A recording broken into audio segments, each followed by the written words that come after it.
This meat tenderizer was kindly sent to me so I could test it out, and I really want you to see just how sharp those blades are, which is good because I am trying it out on a big, thick piece of steak here.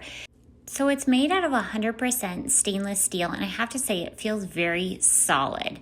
And now I am initially just trying it out. So it was very easy to push down, and again, I'm dealing with a very thick piece of meat here, and it really, because the blades are so sharp, it didn't take much effort at all.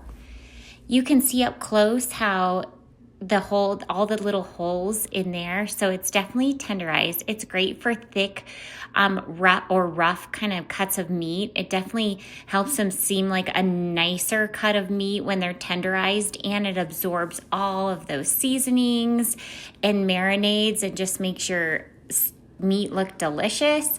I have it cooking up right now. I sometimes love just cooking a big piece, cutting it into strips, throw it into salads or burritos.